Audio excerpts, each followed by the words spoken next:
Bonjour à tous, bienvenue sur Merci on vous rappelle, le seul podcast qui vous plonge dans les coulisses du casting avec des histoires et des parcours incroyables. Aujourd'hui, on a la chance de recevoir la reine du doublage, Dorothée Pousseau. Bonjour, bienvenue. Bonjour, merci beaucoup de me recevoir. Merci à toi surtout de nous accorder quelques temps. Ma première question pour toi, ça serait, tu sais, quand on entend ton nom Dorothée, on a plein de mémoires, de souvenirs, de voix qui nous reviennent. Toi, si tu pouvais décrire ta voix en 3 mots, tu choisirais quoi en fait et pourquoi? Oh là, ma voix en 3 mots, c'est dur, je dirais, assez présente. Je dirais présente parce que je sais que les quelques projets que je fais souvent, parce que je travaille bien, mais pas non plus, comme une folle, hein, mais surtout en pub, par exemple. Et les quelques pubs que je fais, elles passent tout le temps en boucle, en boucle, en boucle, en boucle. Donc je dirais, peut-être omniprésente, je dirais, joviale, je crois. Je crois que voilà, et je dirais en même temps agaçante, parce que j'ai souvent des Ah rôles ouais? très agaçants, donc je dirais peut-être un peu agaçante, voilà. Mais est-ce que c'est les rôles qui sont agaçants ou c'est les gens qui te disent ouais mais là un peu c'était vraiment tu nous as agacé Non, sur ce c'est les coup-là. rôles, non, par chance, on m'a encore jamais dit que dans la vie, j'étais agaçante. Je suis même plutôt d'un bon tempérament, je crois. Ouais. Mais c'est vrai que j'ai souvent des rôles, voilà, comme Vanellope dans Les Mondes de Ralph, Mhm. voilà, ou d'autres rôles qui sont un petit peu attachantes, hein, comme j'aime à dire. Attachante, j'adore ce Ce qui mot. fait que voilà, et j'associerais ma voix parfois à ce genre de personnage, ou la sœur, de Dexter, dans le laboratoire de Dexter, Didi, Mhm. voilà, qui est très agaçante. Donc c'est vrai qu'on me confie souvent un peu ce genre de rôle parce que c'est un peu mêlé à la folie, et Mhm. donc voilà, donc c'est peut-être le mot qui me viendrait Allez, à souris. l'esprit.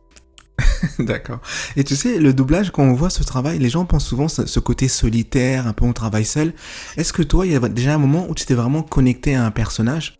Tu sentais vraiment que là, il y avait une connexion entre vous? Ah oui, plusieurs. Déjà, je trouve que j'adore, doubler Margot Robbie. Mhm. Hem, J'aime son énergie, j'aime sa manière d'appréhender les rôles, et pour moi, du coup, c'est super, de la doubler, quoi. C'est quelqu'un où je me sens vraiment connectée, quoi. Ok. Après oui, ça arrive souvent, mais par contre, je trouve pas que ce soit un boulot très solitaire parce que déjà, on a un directeur artistique qui D'accord. nous dirige. Mhm. Donc, donc on n'est pas tout seul, on est vraiment un travail d'équipe.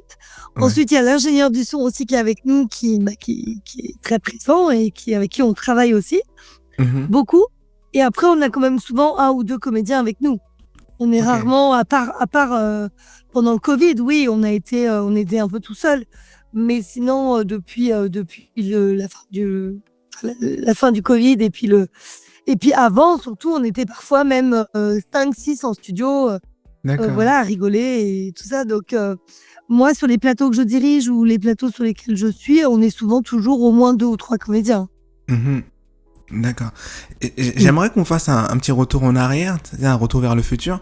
J'ai vu quelque part, tu as été vraiment très touché quand tu avais doublé la maman de Ray Charles dans le film Ray.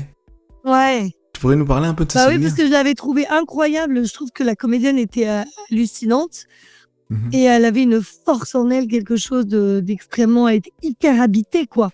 Donc oui, donc c'était un gros challenge pour moi, en fait, d'apporter ça au personnage, quoi. J'essayais au maximum, de lui rendre hommage. En fait, ce qu'on veut, c'est ne pas décevoir les comédiens étrangers. Comme moi, si je Mhm. tourne dans un film et que je suis doublée en espagnol ou en italien ou en anglais, genre, j'aimerais pas, être mal doublée, quoi. Voilà, je serais C'est clair, déçue ouais. si j'avais, une voix un peu éloignée de la mienne, ou un jeu totalement différent, ou un mauvais comédien, voilà. Donc moi, à l'inverse, quand je double une comédienne, j'ai toujours un peu cette pression de me dire: est-ce que je vais lui rendre hommage? Est-ce que je vais rendre hommage à son travail? Est-ce que je vais être à la Mhm. hauteur? Hem, alors que bon, c'est moi qui mets cette pression toute seule parce que ça se trouve, ils écoutent même pas dans les langues étrangères et ils s'en foutent totalement, je sais C'est pas. clair. Mais bon, voilà, moi c'est toujours un peu la question que je me pose. Mhm. Hem et là, c'était une telle comédienne que j'avais peur de pas être à la hauteur. Mhm. J'aime bien ce que tu dis que des fois, tu sais pas s'ils écoutent, mais tu as les directeurs de casting qui font tout pour que la voix, la VF, en fait, colle vraiment à l'original, tu vois. Comme par exemple quand tu as doublé Harley Quinn, etc. et tout. Oui, oui, bien sûr. Bah, on essaie toujours de respecter un peu le comédien étranger, quel qu'il soit, pour que le comédien original, pour qu'on ait une vraie similitude. Donc Mhm. parfois c'est même dans le physique, parfois c'est euh, simplement, oups, pardon. Parfois c'est simplement la voix, etc. Mais on essaie, oui, toujours d'être à peu près dans l'âge, dans l'énergie du rôle et dans sa voix aussi. Mhm. Et comment on se prépare justement, si tu nous ramènes un peu dans les coulisses, quand tu sais que tu dois par exemple doubler Margot Robbie ou des fois les sœurs Olsen, comment tu te prépares pour tel ou tel personnage, tu sais? Mais on peut pas se préparer parce qu'on ne sait pas ce qu'on va doubler. Ah, ok. Voilà, il y a une clause de confidentialité en doublage qui fait Mhm. que quand on arrive le matin, nos journées commencent environ vers 9h30, 9h, 9h30. Mhm. On ne sait pas du tout ce qu'on va doubler. Ok. Donc, on ne peut pas se préparer à l'avance. Vraiment, sauf cas exceptionnel, par exemple, Le Loup de Wall Street, j'avais vu quelques scènes et quelques extraits dans le film annonce, je savais que voilà, qu'elle était extrêmement, extrêmement féminine, très sexy, etc. Et Mhm. du coup, quand je suis venue enregistrer, volontairement, j'ai mis des talons hauts, enfin, je me suis mise en talons, etc., pour avoir l'impression d'avoir une posture un peu plus, d'être plus femme, de pas être, voilà, en jean basket, etc., et d'être plus féminine parce que, bah, voilà, pour ma manière de jouer, je pensais que ça impacterait aussi. Mais bon, ça, c'est vraiment propre à chaque comédien, hein. Mhm. D'accord, ouais, je vois. Tu sais, toi, t'as souvent doublé des personnages cultes. Je parlais tout à l'heure des Sarah Paulson, de Margot Robbie. Est-ce qu'il y aura un rôle un peu moins connu, mais toi, t'es particulièrement très fier, en fait, d'avoir doublé? Mmh, mmh, En toute honnêteté, pas vraiment, donc moi, il y avait un petit dessin animé que j'adorerais, faire, qui est pas forcément ultra connu, mais qui a quand même bien marché, Mhm. sur, sur Canal J, qui s'appelle, Mooka. Ok. Moka, excuse-moi.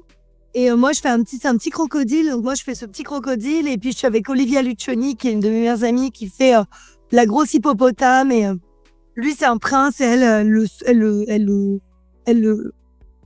materne. Enfin, c'est un peu je confonds mes mots, excuse-moi, je suis crevée. C'est un peu sa gouvernante, tu vois. D'accord, ouais. Voilà. Et le dessin animé est vraiment hyper rigolo. Et c'est Céline Ronté qui dirige le dessin animé en plus. Mhm. Et qui est une très bonne amie, et donc qui est surtout, en plus d'être une amie, une très grande directrice artistique. Et donc ça, par exemple, voilà, c'est un rôle où je suis fière parce que je trouve qu'on a fait vraiment un super boulot D'accord. de création, etc., sur un super dessin animé. Et c'est pas un truc extrêmement connu, enfin, c'est pas Martin Mystère ou, Ou, voilà, ou Les Mondes de Rage dont on me parle tous les jours, tu vois. ou Tom Mais Tom c'est et pas non Nana. plus totalement inconnu, tu vois. Mhm. Voilà, par exemple, cet exemple-là, ouais. Maintenant, j'aimerais savoir comment tu fais un peu pour jongler entre ces différentes casquettes parce que t'es comédienne, directrice de casting, t'es maman aussi. Donc, comment on y trouve un équilibre dans tout ça en fait? C'est tout est question d'organisation, c'est tout. L'équilibre, on le trouve parce qu'en fait, professionnellement, moi, j'ai toujours aimé faire plein de choses. J'ai commencé au théâtre, après je suis allée en tournage, après je suis arrivée Mhm. au doublage et j'aime bien, au doublage, voilà, enfin, en doublage, av accéder à plein de rôles différents. Mhm. Hem, Passer, voilà, d'un film, d'une comédie à un téléfilm de Noël, à un très joli rôle comme La Maman de Ray, à une pub, à une voice over, voilà, passer à plein d'exercices différents comme en tournage et avoir des journées qui se ressemblent jamais, en fait. Et Mhm. d'un coup, partir tourner 2 mois sur Demain nous appartient, revenir enchaîner sur un joli rôle secondaire pour un très joli film au ciné. Voilà, enfin tout ça, en fait, voilà, toutes ces casquettes, en fait, mélangées me plaisent énormément et c'est ce qui fait que les journées ne se ressemblent jamais. Donc la motivation, elle est là et en fait, d'avoir plein de casquettes différentes, c'est cette motivation qui fait qu'elle est toujours entretenue parce Ok. qu'il y a toujours des nouveautés, des nouvelles choses et voilà, et donc on se renouvelle et ce qui fait que ça permet de garder cette flamme, cette motivation. Et voilà, et puis pareil en tant que maman, c'est mon rôle préféré, hein, c'est le plus beau rôle de ma vie, je pense. Et là, j'avoue que j'essaie, dès que je suis off, de consacrer mon temps à mes enfants. J'adore passer du temps avec elles. Elles sont, Mhm. je les trouve passionnantes. C'est des petites filles qui ont 10 ans et 7 ans aujourd'hui, qui grandissent merveilleusement bien, je trouve. Et voilà, donc c'est un bonheur. J'essaie au maximum de passer le plus de temps possible avec elles. Elles m'accompagnent beaucoup en déplacement Mhm. et voilà, et puis elles deux sont aussi un petit peu comédiennes maintenant, et donc on partage cette passion commune maintenant, et je trouve ça génial. Ah oui, c'est génial parce que elles ont commencé à peu près à le même âge que toi, parce que tu as commencé à 8 ans. C'est comment à 8 ans Moi, on se j'ai retrouve commencé à... à 7-8 ans, elles ont commencé plus jeunes même. Ah ouais. Elles ont commencé, Mila, elle a commencé à 2 ans et demi, elle faisait Vaiana bébé, au début Ah voilà, cool. sur son premier doublage, parce qu'ils Mhm. cherchaient une petite fille de 2 ans et demi, donc ils ont cherché dans les comédiens qui font du doublage, parce qu'on va pas faire un casting partout pour 2 phrases sur Vaiana à Bah 2 ouais, ans, quoi. c'est Donc clair. voilà. Ouais. Et comme mon mari, le papa, est ingénieur du son et enregistrait le film, c'était pratique parce qu'au moins la petite Ah. fille, elle avait pas peur, elle était en confiance. Voilà, en Mhm. famille, elle était pas un peu effrayée parce qu'à 2 ans, les gamins, ils peuvent vite avoir peur sur un plateau, dans le noir, un studio, c'est un peu impressionnant. C'est clair. Donc elle a commencé à 2 ans et demi. La petite de 7 ans, elle a commencé à 4 ans aux côtés de Mel Gibson au cinéma parce que c'est son parrain qui produisait le film. Donc pareil, elle s'est retrouvée balancée là-dessus, mais depuis, la passion est née, on va dire. Mhm. Et, euh, et puis moi, j'avais 8 ans, ouais, 7 ans et demi, 8 ans. Moi, c'est un peu différent parce que moi, mes parents faisaient pas du tout ce métier, donc je me suis débrouillée totalement seule. Moi, Mhm. en fait, j'étais juste au cours de théâtre, lambda, comme plein d'enfants font du cours de théâtre, font du théâtre, je veux dire, font des cours de théâtre. Et en fait, c'est un jour, il n'y avait pas de casting, il n'y avait pas de cours, hein. Il y avait un Ouais. casting, je veux dire. Et du coup, moi, je savais pas du tout. Et en fait, je suis partie au cours quand même. Et là, la prof me dit, mais non, il y a pas cours aujourd'hui. Bon, elle veut pas me laisser dans la rue. Elle essaie d'appeler ma nounou qui répond pas. Bref. Du coup, elle me trimballe au casting avec elle parce que pas me laisser dans la rue à 7 ans, quoi. Bah Donc, ouais. je vais au casting. Moi, j'attends. Je suis pas censée le passer parce qu'ils cherchent des petites filles plus grandes, entre 10 et 14. Ok. Moi, j'ai 7 ans. Donc, je dois pas du tout le passer. Et en fait, par hasard, le metteur en scène, Pierre Boutron, me voit attendre. Et puis, il me dit, qu'est-ce que tu fais là toute seule? Je fais, j'attends. Alors, il me dit, tu veux passer le casting? Je dis, ouais, ok. Et en fait, je me retrouve à passer le casting et je suis prise. Et et c'était Le Malade imaginaire avec Michel Bouquet. Et la pièce dure 2 ans. Elle Mhm. devait durer 3-4 mois. Finalement, c'est un gros succès. Ça dure même plus de 2 ans, presque 2 ans et demi. On part en tournée, on revient à Paris, on repart en tournée, on revient à Paris. Enfin, bon, bref, c'est des allées et venues non-stop, un peu partout en France, en Belgique, etc. Et puis de là, je rencontre un agent, je me mets à tourner. Oui. Et en fait, là, je découvre une passion. Et puis, ça y est, la carrière est lancée, quoi. Mais en fait, c'est un coup du destin, quoi, parce que c'est fou Ouais, cette c'est un coup histoire, du quoi. destin. Total, total. Oh. Ce métier est quand même fait beaucoup de rencontres. Il y a des comédiens d'un talent incroyable, inouï, et qui ne percent jamais, ou des comédiens, Mhm. ou en tout cas, même moi, je peux pas dire que j'ai percé, je suis pas quelqu'un de connu, mais je veux dire, je vis de mon métier. Donc, c'est ça ce que j'appelle réussir. C'est réussir à vivre et à nourrir sa famille de son métier, quel qu'il C'est soit. ça. J'ai réussi à ce pari-là, en tout cas. Et voilà, il y en a quand même beaucoup qui n'accèdent même pas jusque-là, alors qu'ils ont plus de talent que moi. Ou des gens, pareil, des chanteurs qui sont exceptionnels et qui ne percent jamais, dont on n'entendra jamais une chanson à la radio, mais parce que ils n'ont pas eu la rencontre qui a fait que, voilà, malheureusement, tous les métiers artistiques, mais même pas que, hein, je pense que la vie est un peu faite de rencontres et que tout en dépend beaucoup, quoi. Ouais, non, je trouve que c'est très fort ce que tu dis parce que c'est vrai qu'il y a plein de gens talentueux qu'on n'entend pas parler ou on n'entendra peut-être jamais parler en fait parce qu'il n'y a pas la rencontre et c'est ça qui fait notre métier en fait. Et on a un peu cet espoir, tu sais, d'avoir la fameuse rencontre. Exactement, ouais, bien sûr. C'est fou. Si Bien maintenant on sûr, parlait un peu toujours. de, si on parlait un peu de tes reflets, comment tu vois l'évolution. Maintenant il y a les jeux vidéo, il y a l'intelligence artificielle. Comment toi tu vois un peu évoluer ton métier? Bon, moi, j'ai pas de grande crainte dessus, en toute honnêteté. Je Mhm. trouve qu'on est très loin d'un vrai résultat. Je trouve que c'est un peu prendre les gens pour des débiles, quoi. C'est-à-dire que j'ai du mal à croire que, surtout les Français, parce qu'on a quand même inventé le doublage, on est quand même, c'est quand même notre truc, quoi. On est les meilleurs On est le là-dessus. pays, on est les meilleurs dans ce domaine, en tout cas, c'est sûr. Mhm. Ça fait plus de 100 ans qu'on le pratique. Les gens qui regardent en VO, ils regardent en VO, c'est pas un débat. Les gens qui regardent la VF, Mhm. ils aiment ça, ils aiment retrouver quand même une sensibilité d'humain, etc. On en est loin, je trouve, aujourd'hui avec les IA. C'est un peu leur donner, de la nourriture pourrie, quoi. Enfin, les Ouais, nourrir c'est ça. de déchets et penser que ça va leur plaire et qu'ils vont dire: «Ah bah non, c'est bien, tiens, je vais regarder cette VF faite par un robot sans âme, sans émotion, sans rien, mais je m'en contenterai parce que j'ai aucun goût et que j'ai aucun sens artistique». Mhm. Voilà, je trouve que c'est un peu prendre les gens pour des débiles et qu'aujourd'hui, justement, si des voix sont reconnues, des gens, des Mhm. grands noms du doublage comme Richard Darbois ou Céline Monsara, etc., c'est parce Mhm. qu'ils ont quelque chose, une âme et quelque chose Ouais. de passionnant et donc refuser tout ça et pour me mettre des robots, voilà, j'ai du mal à y croire dans un avenir proche en tout cas, Mhm. j'ai du mal à penser que ça plaise au public, en fait, sincèrement. Le jeu vidéo, c'est un peu différent parce qu'il y a quand même beaucoup moins de jeux, beaucoup moins d'acting, beaucoup moins de sensibilité, et cetera, qu'il y a pas d'image en règle générale. Donc Mhm. je pense que ça, par contre, malheureusement, ça peut être menacé, beaucoup plus qu'un doublage. Mais bon, j'espère pas, j'espère pas. Je trouve que, pour moi, l'IA, c'est un sujet grave, mais pas pour notre métier, c'est un sujet grave de manière générale. C'est un sujet Mhm. quand, c'est des IA qui distribuent des médicaments dans les hôpitaux alors que les gens qui ont passé une journée tout seuls sans personne qui a pu leur rendre visite parce que les gens n'ont pas toujours de la famille libre quotidiennement pour venir les voir tous les jours à l'hôpital Mhm. et que c'est une IA qui vient leur distribuer un médicament le soir et pas une personne humaine à qui ils ont envie de parler, échanger quelques mots sur leur journée ou leur douleur, etc.